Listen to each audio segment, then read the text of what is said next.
యనమల రామకృష్ణుడు గారి అమ్మాయి బ్యూటిఫుల్ యనమల దివ్య గారు ప్రస్తుతం మనతో పాటు ఉన్నారు.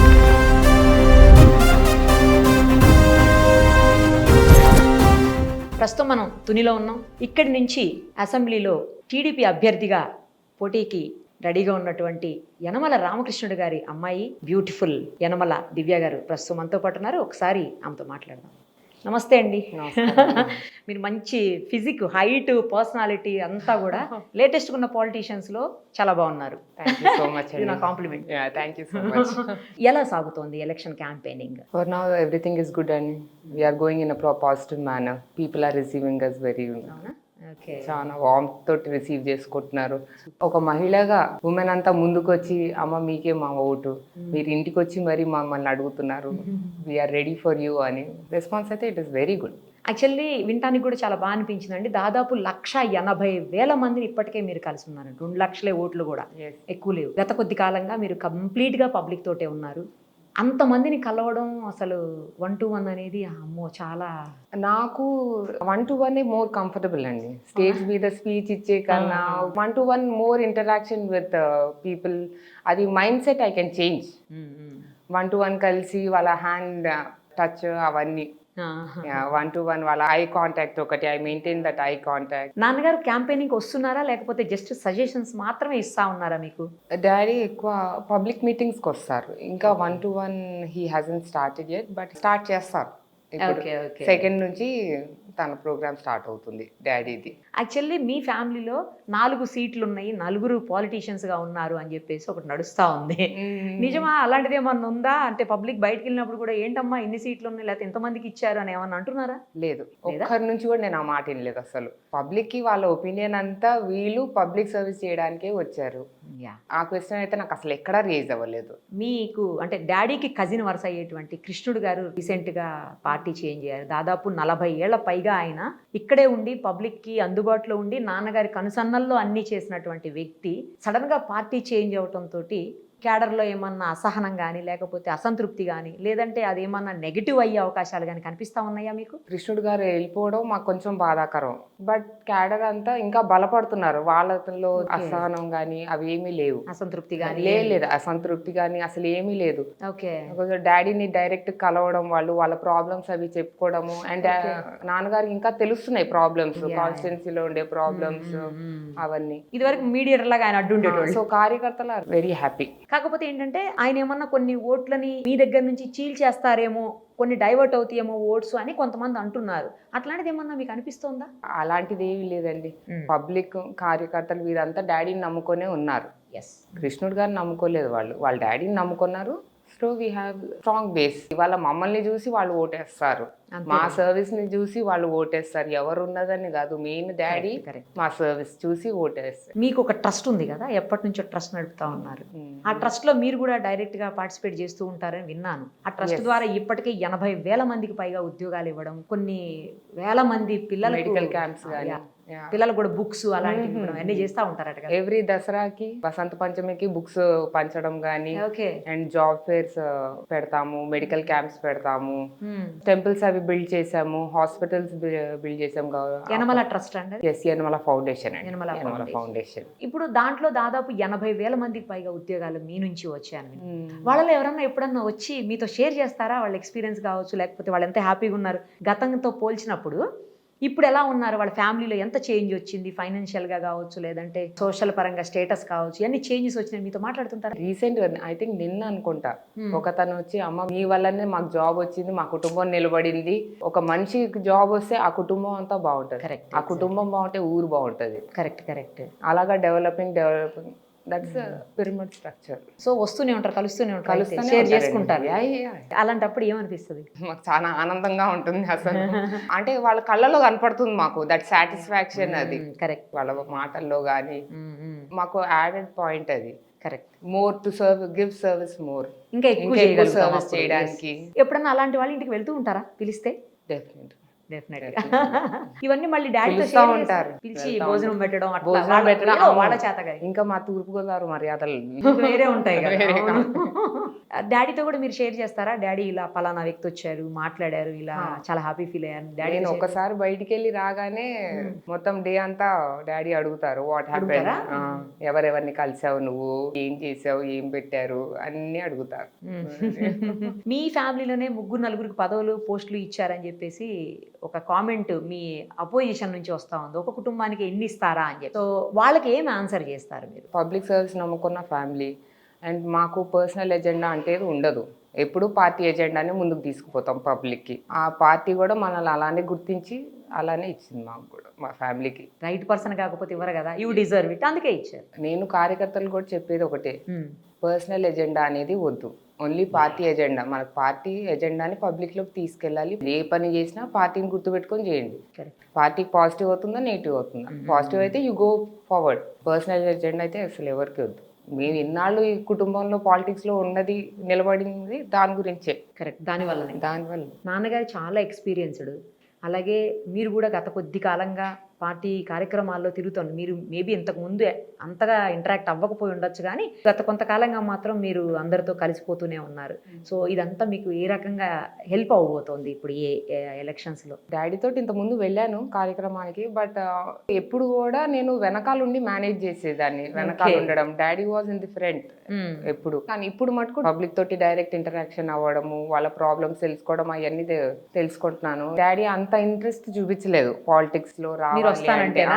ఓకే, ఎందుకు అంటే కొంచెం గర్ల్ ఫాదర్ గా కొంచెం హింజ్ ఆ భయం ఉంటుంది కదా.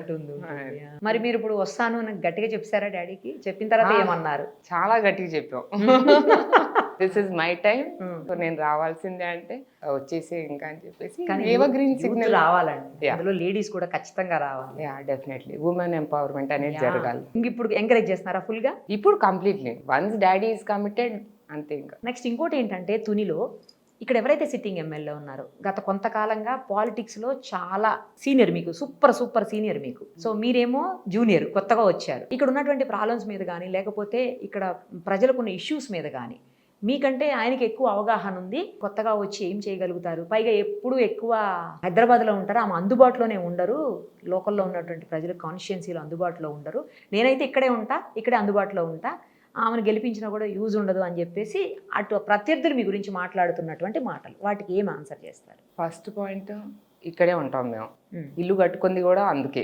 ఓకే, ఇక్కడే ఉండి ఇక్కడే సాల్వ్ చేస్తాము, we are in to public service. Second point వచ్చేసి, ఆయన 10 ఏళ్ళు ఉన్నారు, 10 ఏళ్ళు ఉండి నీదర్ రోడ్స్ కానీ డ్రైనేజెస్ కానీ ఇళ్ల పట్టాలు కానీ nothing has happened. It was completely zero. ఎక్కడికి పోయినా అసలు డెవలప్మెంట్ లేదు, ఏం లేదు. 10 ఏళ్ళు people has given power to him, ఆయనకు పవర్ ఇచ్చారు. He could have done something to the constituency. ఏదో ఒక పని చేయగలుగుతాడు కాన్స్టిట్యున్సీ, చిన్నదైనా ఏదైనా. అసలు రోడ్స్ అనేది మరమ్మతు జరగలేదు ఇప్పుడు వరకు 10 ఏళ్లలో. నా పాయింట్కి వచ్చేసి, నేను వచ్చిన తర్వాత ఏం చేయాలంటే, ఫస్ట్ నేను మహిళా నర్సింగ్ కాలేజ్ కట్టాలనుకుంటున్నాను ఫస్ట్ తుని కాన్స్టిట్యున్సీలో. తర్వాత యూత్ ఎంపవర్మెంట్ ఒకటి, ఐటీఐ ద్వారా స్కిల్ అప్గ్రేడేషన్, వాళ్ళ జాబ్స్ కానీ అవన్నీ యూత్కి, మహిళలే యూత్కి నాకు మోస్ట్ ప్రాధాన్యం. ఎందుకంటే మహిళా యూత్ ఒక కుటుంబం బాగుంటే ఆ మహిళా యూత్ వల్లనే బాగుంటుంది. అందుకు అది మెయిన్ నా పాయింట్, మహిళా అండ్ యూత్. తర్వాత ఇంకా రోడ్స్, డ్రైనేజ్ ఇవన్నీ అదొక ప్రాసెస్ లో అయిపోతా ఉండాలా. ఒకళ్ళు లీడర్ వచ్చాక that is regular process. Roads కానీ ఎవ్రీ 5 years కి రోడ్స్ మరమ్మతు కానీ డ్రైనేజ్, ఇంకా కంప్లైంట్ రాకూడదు అసలు. ఇప్పటికే మీరు యనమల ఫౌండేషన్ తోటి చాలా కార్యక్రమాలు చేస్తా ఉన్నారు, మీరు చెప్పిన వాటిలో చాలా కార్యక్రమాలు. అవును, చాలా కార్యక్రమాలు చేసాము. బట్ పవర్ కానీ గవర్నమెంట్ హెల్ప్ ఉంటే అది ఇంకా ముందుకు తీసుకుపోవచ్చు. మోర్ అవుట్ రీచ్ ఇంకా బాగా ఎక్స్పాండ్ చేసుకుంటా పోవచ్చు అనేది పాయింట్. ఇంకా ఎక్కువ రకాల పనులు ఎక్కువ మందికి ఫౌండేషన్ ద్వారా 10 మందికి చేయొచ్చు. అదే ఒక గవర్నమెంట్ వల్ల మొత్తం ఒక కాన్స్టిట్యున్సీనే డెవలప్ అయిపోతుంది. ఇక్కడ ఈ ఏరియాలో మీరు ప్రధానంగా ఐడెంటిఫై చేసిన సమస్యలు ఏంటి, రేపు మీరు గెలిచిన తర్వాత వీటిని అడ్రస్ చేయబోతున్నారు ఇమీడియట్ గా? ఇళ్ల పట్టాలు ఒకటి, అది పెండింగ్ ఉందా చాలా కాలంగా? ఓకే. ఇంకా నేను చాలా ఏరియాస్ లో చూస్తాను, ఇంకా హట్ బేస్డ్ ఉన్నారు చాలా మంది పబ్లిక్, గుడిసెల్లోనే ఉన్నారు. ఓకే. చాలా కోన ప్రాంతాల్లో వాటిలో దట్ ఐ షుడ్ ఇంప్రూవ్. అదొక దాని మీద కాన్సన్ట్రేట్ చేస్తాను. అండ్ రోడ్ బాగాలేక పడిపోయాడమ్మా, ఈజ్ బెడ్ రిడన్ అని ఇలాంటివి చాలా విన్నాను అసలు నేను డోర్ టు డోర్ ద్వారా. That I will take up. Tuni town లో డ్రైనేజ్ సిస్టమ్ కూడా సరిగా లేదా? అసలు లేదు. అసలు బాగోదు. ఇంకా వర్షం వస్తే నీరంతా రోడ్ మీదకి. మరిన్ని ప్రమాదాలు జరిగే అవకాశం ఉంటుంది అప్పుడు. That is health concern. Drainage is a health concern. That I will take up. వీటి మీద తర్వాత కాలేజ్ ఒకటి చెప్పిన కాలేజ్ డెఫినెట్లీ, నర్సింగ్ కాలేజ్ అయితే డెఫినెట్ గా. డ్రింకింగ్ వాటర్ అనేది మన మేనిఫెస్టోలో ఆల్రెడీ ఉంది. ఇంటింటికి మంచి నీరు కనెక్షన్ అనేది మేనిఫెస్టోలో ఆల్రెడీ ఉంది. సో దట్ ఆటోమేటిక్ గా ఇంప్లిమెంట్ అవుతానే ఉంటది. ఇప్పుడు లేదు. ఇప్పుడు డ్రింకింగ్ వాటర్ ఉంది కానీ కొంచెం ఏరియా వైజ్ అట్లా ఉందేమో. ఎక్స్పాండ్ అవుతా పోతుంది కదా. సిటీస్ ఎక్స్పాండింగ్, దాని ప్రకారం కూడా పెరగాలి కదా. ఇప్పుడు తుని కాన్స్టిట్యున్సీలో ఉన్న ప్రజలు యనమల దివ్య గారికి ఎందుకు ఓటెయ్యాలి అని అడిగితే ఏం ఆన్సర్ చేస్తారు? ఒక మహిళగా పబ్లిక్ సర్వీస్ చేయడానికి ముందుకు వచ్చాం. మా ఫ్యామిలీ 40 years నుంచి పబ్లిక్ సర్వీస్ లో ఉంది. ఆ నమ్మకం ఉంది పబ్లిక్ కి. ఓటు వేసి చూడండి, ఆ తర్వాత సర్వీస్ చేయకపోతే అప్పుడు అడగండి. మరి అందుబాటులో ఉంటారా ప్రజలకు? మీ ప్రత్యర్థులు ఆరోపించినట్టు హైదరాబాద్ లో ఉంటారా? లేదు, డెఫినెట్ గా ఇక్కడే ఉంటాను. I have establish my self here. నేను ఇక్కడే ఉంటాను, ఎక్కడికి వెళ్ళేది లేదు. పబ్లిక్ ని కలుస్తాను, వాళ్ళకి ఎప్పుడు అండగా ఉంటాను. నిత్యం కార్యకర్తలకి అండగా ఉండేది దివ్య. చాలా తక్కువ డిస్టెన్స్ లో దివ్య గారు రెడీగా ఉంటారు అందుబాటులో, అంతేనా? 100% ఇది ఖచ్చితంగా ప్రామిస్. సో మా ద్వారా మీరు ప్రామిస్ చేసేసారు కాన్స్టిట్యున్సీలో ప్రజలకు అందుబాటులో ఉంటాను అని. ప్రజలకు అందుబాటులోనే ఉంటాయి కదండి. 40 years మేము ఉన్నాం ఇక్కడ. అంటే వాళ్ళు ప్రధాన ఆరోపణ అదే కదా, మీరు ఇక్కడ ఉండరు, వెళ్ళిపోతారు హైదరాబాద్కి గెలిచిన తర్వాత అని. I'm not ready for negative criticism. I don't take it also. I just ignore. అంతేనా? Go ahead. ప్రజలుంటే మీ తరపున ఏముందలే, వాళ్ళు కదా ఫైనల్ గా అల్టిమేట్ గా జడ్జి చేయాల్సింది. అంతే. ఇప్పుడు ఫైనల్ గా ఈ ఏరియాలో ఉన్నటువంటి ప్రజలకు, అంటే తునిలో ఉన్నటువంటి ప్రజలకు లేదా ఓటర్లకు మా ద్వారా ఏం చెప్పదలుచుకున్నారు? ఒక మహిళగా మేము ముందుకు వచ్చాను. నాకు టికెట్ ఇవ్వక ముందే నేను ముందు నుంచి సర్వీస్ చేసుకుంటూ వచ్చాను. ఓకే. ఇప్పుడు మన ఏవి నగరంలో పిహెచ్సి తీసుకొచ్చినప్పుడు డెలివరీ దానికి ఉండదు. డెలివరీస్ ఉండవు కదా. ఉండవు. బట్ మా ఊరు ఆడవాళ్ళ కోసం వాళ్ళు ఇబ్బంది. ఎక్కడ దాకా వెళ్ళాలండి వాళ్ళు? అప్పుడు వాళ్ళు ఇంకా రావాల్సింది కాకినాడకి. కాకినాడ వచ్చి డెలివరీ చేసుకోవాల్సిందే వాళ్ళు. వాళ్ళ గురించి అని నేను పట్టుబట్టి డెలివరీ యూనిట్ తీసుకొచ్చాం. అలానే హాస్పిటల్స్ కానీ, అంటే ఒక సపరేట్ డాక్టర్ అందరూ వచ్చేసారా దానికి? ఇప్పుడు ఇప్పుడు డాక్టర్ ఉన్నారు. వీక్లీ విజిట్స్ ఉంటాయి. టెంపుల్స్ కట్టాము. వీళ్ళు రైతులు ఉంటారు కదా, వాళ్ళు ఈవినింగ్ అయ్యేసరికి వాళ్ళకి ఒక రిక్రియేషన్ యాక్టివిటీ కావాలి. పొద్దున్న నుంచి అలా ఎండలో ఉంటారు. వాళ్ళ కోసం టెంపుల్స్, వాళ్ళు ఈవినింగ్ రాగానే వాళ్ళు భజనలు చేసుకుంటారు.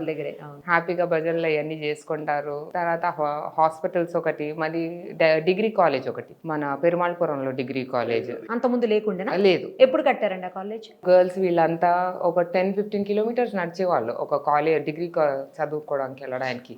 అన్నవరం కానీ అక్కడికి వెళ్ళేవాళ్ళు. సో వాళ్ళ కోసం అని పెరుమాళపురంలో లాస్ట్ 6 years బ్యాక్ ఒక డిగ్రీ కాలేజ్ కూడా కట్టించాం. సో ఇంత సర్వీస్ చేసాము. ఇదేం మాకేం కొత్త కాదు. బట్ దీంట్లోకి వస్తే more service I can do. ఇంకా ఎక్కువ సర్వీస్ చేయాలనే పాయింట్ తోటే దీనికి వచ్చాము. ఇంత ముందు అంతా వెనకాలండి ఇవన్నీ సర్వీస్ చేసుకుంటూ వచ్చాము. సో ఇప్పుడు రాజకీయాల్లో ఇప్పుడు మమ్మల్ని నెగ్గించండి, ఇంకా సర్వీస్ చేసుకుంటాం మేము ప్రజలకి. ఆల్ ది వెరీ బెస్ట్ అండి. తప్పకుండా మీరు గెలిచి అసెంబ్లీలో అడుగు పెట్టాలని మనస్ఫూర్తిగా కోరుకుంటూ థ్యాంక్ యూ సో మచ్ అండి. Thank you.